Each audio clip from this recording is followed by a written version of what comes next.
My name is Dr. Elizabeth Tseng. I'm from the Health Research Council of Division 38, which is Health Psychology, or the American Psychological Association.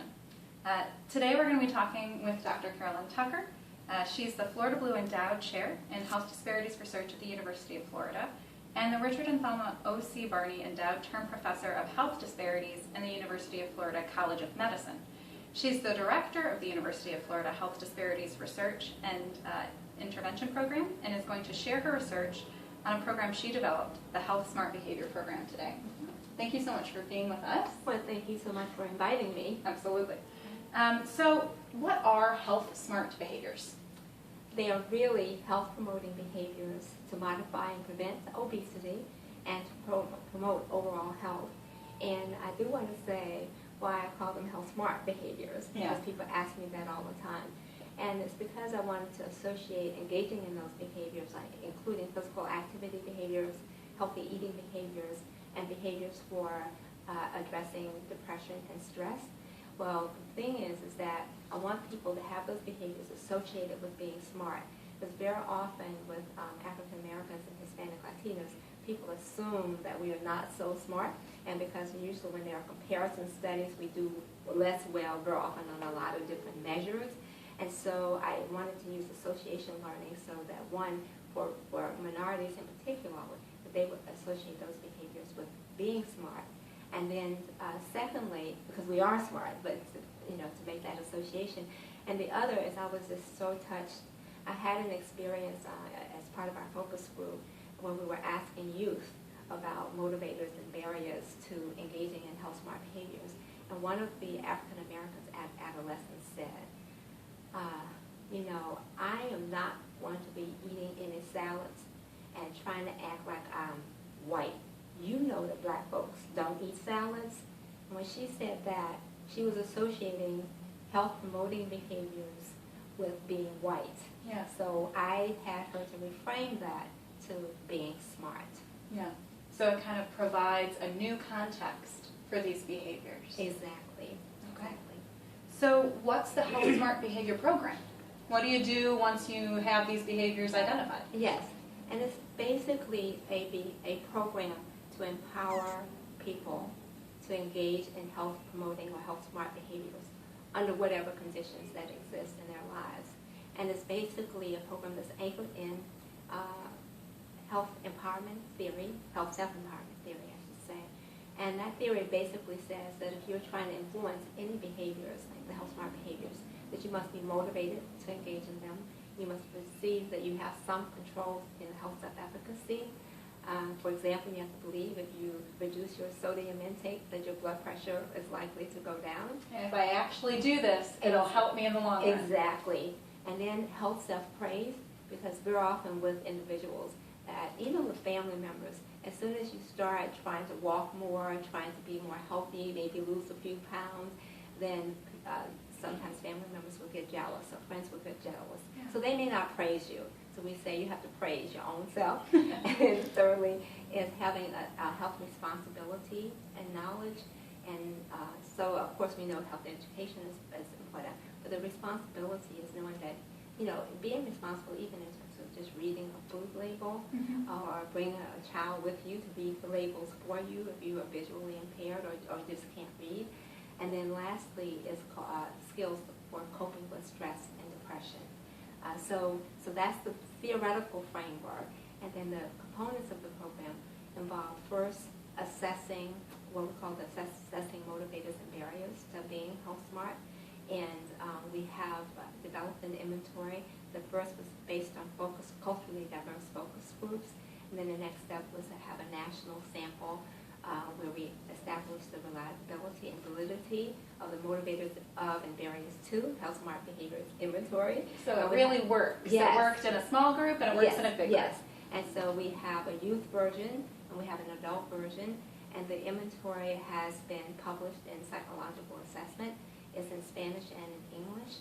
And it's what I love about the inventory, which is also being used nationally, is that it can be used as a pre-post assessment for any health promotion program to see whether or not the target behaviors increase or not.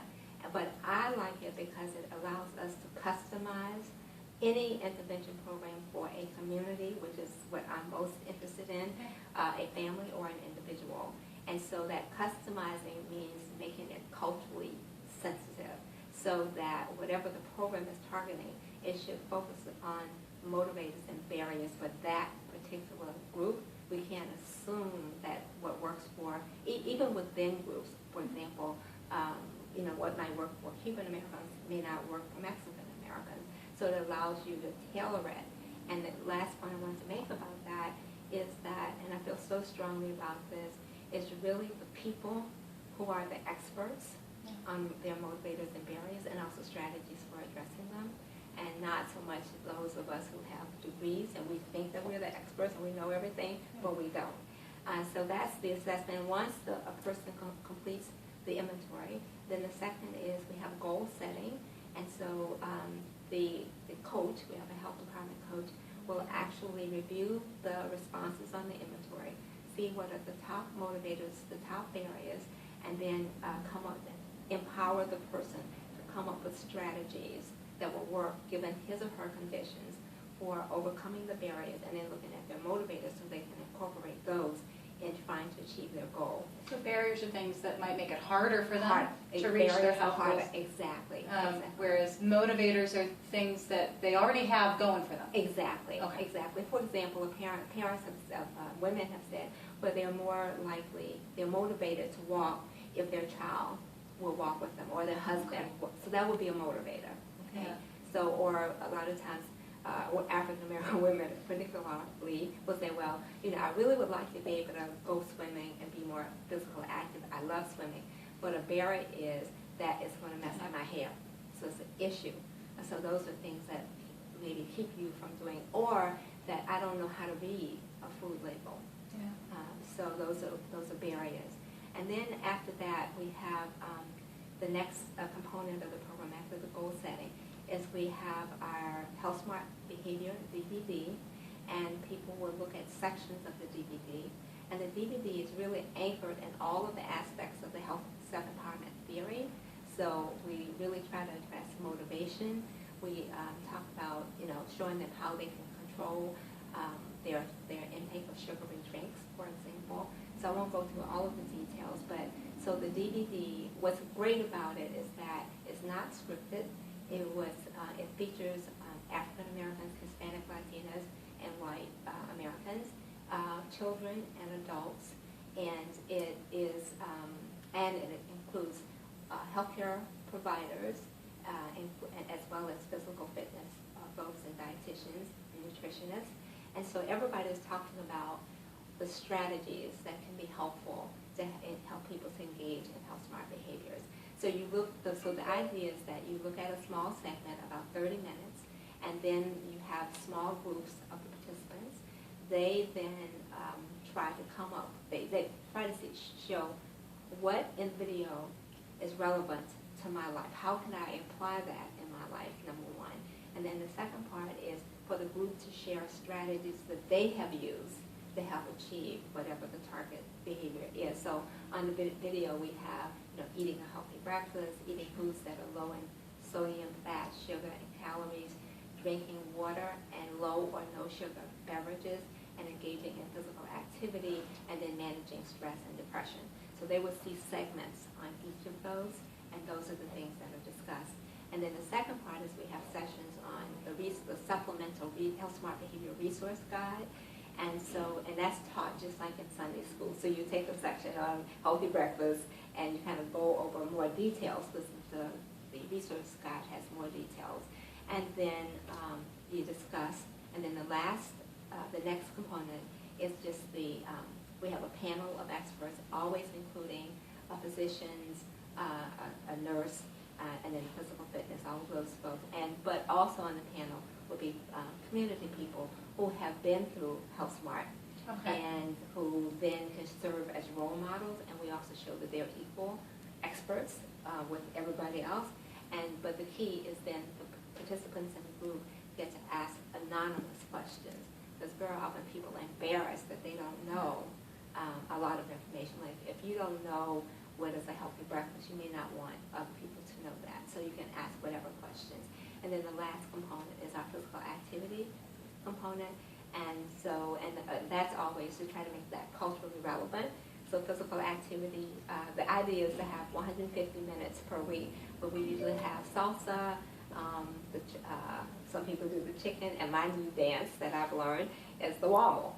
So we try to make sure, because with physical activity, we're offering with Hispanic, Latinos, and African Americans, we like music, we like to move, so we try to also encourage physical activities that speak to your culture. Okay. Yeah. So it sounds like it's individually and community focused. Exactly. So things that might be a barrier or a motivator for my groups of people in the Bronx are probably different than your groups of people in Florida. Exactly. And you talked a little bit about these health empowerment coaches. Yes. Who are they, and how does using health empowerment coaches rather than other people help this program succeed? Okay. So in answering that question, let me just first say that healthsmart has been implemented in churches, in businesses, in YMCAs, and in healthcare settings and community clinics. And so the health empowerment coaches in each of those different venues would be people from those venues. So for example, in our healthsmart church program, then the leaders in the churches, so we usually select 4, including the pastors, and then we train them to be health empowerment coaches.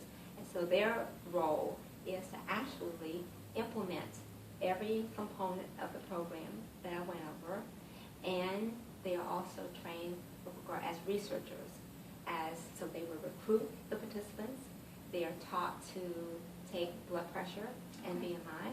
Okay. And then they actually, as I said, implement each one of the components. So they're giving the assessments, they're doing doing the videos, the the discussions. Yes. And the tools, the healthsmart, which are the assessment, the motivators and barriers to healthsmart behaviors inventory, and then the DVD and the supplemental manual. That's all you really need. And then we have a training guide that tells anybody, step by step, anybody can implement this program. All right. So then the health empowerment coaches actually then implement the components with the groups within their organization or their institution.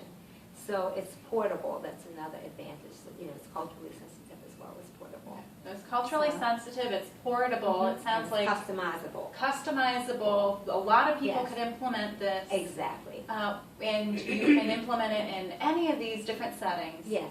Does it work? Yes, it does. And so that's the good news. So it actually is evidence-based as well as theory-driven.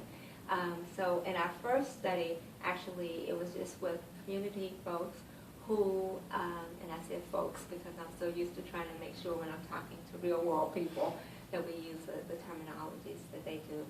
And so they were all overweight or obese, and we implemented the program with them, and we saw significant increases in the healthsmart behaviors, significant reductions in BMI, as well as blood pressure. So their weight went down. Yes. Their blood pressure went Yes. down. Yes. Yeah. And also we gave a block screener measure that could look at their intake of fat, the intake of sodium, and so we could see changes in those ways as well. So their diet changed Yes. to what they were eating. Exactly. And then Okay. we implemented the program with patients with type 2 diabetes. Without going through the details, we got similar results with regard to BMI and blood pressure, et cetera. And then with regard to the healthsmart church program, we implemented that in the Bronx, and we were able to show that our intervention churches, as compared to our control churches, now this is when the program was not implemented by us, but by health empowerment coaches, we got the same kind of results. Okay. So we're very excited about that. So it says without us as researchers implementing this, the people could do it and get the similar results. No, that's great. So you don't necessarily need the ivory tower to be coming in and helping out. People really can do this on their own Yes, and yes. get their communities healthier. Yes, Okay. yes. Where do you hope to go with this work? Well, what I'm very excited, excuse me, what I'm very excited about right now is that we are actually, I'm sorry, we're actually training master trainers Okay. and this will be people from among the health empowerment coaches at churches in Florida. We have 21 different churches, and so they will then, each of the master trainers will train other churches. They'll train health empowerment coaches at other churches, and the goal is to have 400 churches that have healthsmart, and also to institutionalize that we'll have healthsmart centers at all of those churches. So that's number one. And then number two, we have started with, we had a big symposium recently. It's the Obesity Disparities Research Symposium. We invited patients from patient medical homes in Jacksonville, Florida. We also invited community stakeholders who are interested in obesity, researchers at the University of Florida. There were 22 who are doing something that has to do with obesity. And then lastly, we had did I say researchers? Make sure. Yes. Okay. Yeah. So we got the the researchers. Okay. Had everybody to come together and talk about what kind of interventions they thought were needed in healthcare settings, and also what research questions they wanted to see asked. And providers. I want to make sure that I included them. And so, and then from all of that data, we're working right now, identifying then what are research topics with input from all of these patients and everybody, research topics to form what the research grants will be. So we're trying to get funding for obesity intervention research in medical settings. So that's number one. And then the ultimate goal is to establish a University of Florida obesity disparities research and intervention center to address obesity among culturally diverse patients. So we haven't decided on the name of the center because right now it's very long, but we're so excited because both campuses at UF as well as in Gainesville as well as in Jacksonville, and all of the providers and everybody is everyone is very excited about the center. So if I can achieve that, I'll say amen, and I really, really will be temple black. Well, thank you so much, Dr. Tucker, for coming and spending some time with us. You're so welcome. And thank you. You got to hear some great new research coming out of people who are involved in Division 38, the Health Psychology Division of the American Psychological Association. So thanks.